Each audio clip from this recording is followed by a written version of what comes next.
Good morning, my name is Becky and it's my privilege to give you a few of my thoughts this morning on the third day of Advent.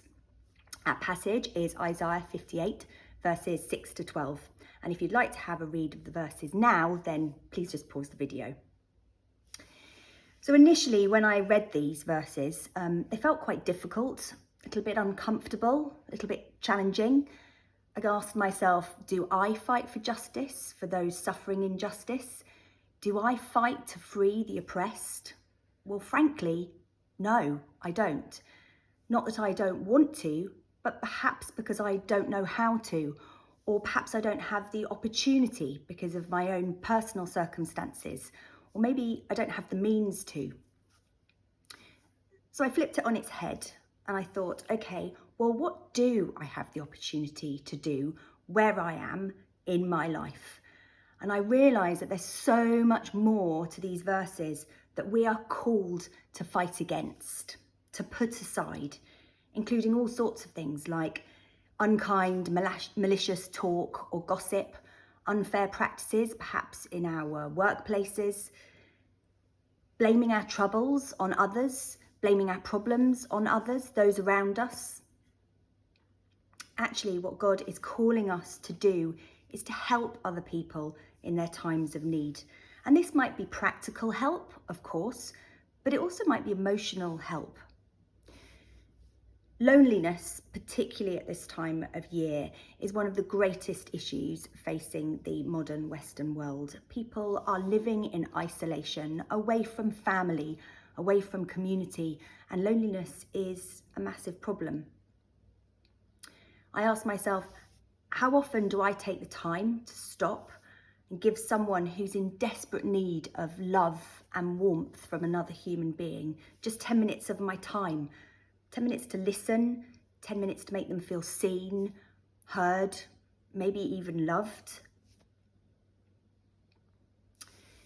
However this fits with our own circumstances, I think the crucial takeaway is that God calls us to demonstrate his extraordinary love. And what we are seeing in these scriptures is an incredible glimpse of the Father's heart. His heart is for the captives, for the marginalised, for those who are suffering. He loves justice and he loves righteousness. And beyond this, for those of us who obey, he promises great blessing in return. He promises that we will discover that in blessing other people, in loving others, we will be blessed by him. We'll be blessed by the living God. And he will change our lives. He will be with us. He promises in these scriptures to guide us and satisfy all of our needs. He promises fullness of life, overflowing fullness of life. We will be like a well-watered garden, like a spring that never fails. The reward for us loving others, in supporting others, is immense. God is calling us to immeasurable blessings. We are blessed by him when we bless others, and those blessings are phenomenal.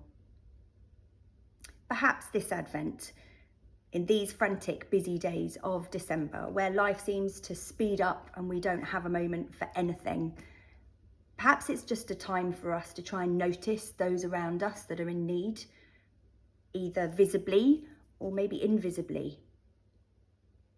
People who are in need of a demonstration of God's extraordinary love this Christmas time. Let's let the light of Jesus in us become like the noonday for others to see. Thank you so much for listening. I hope you have a really good day full of God's blessings and his extraordinary love.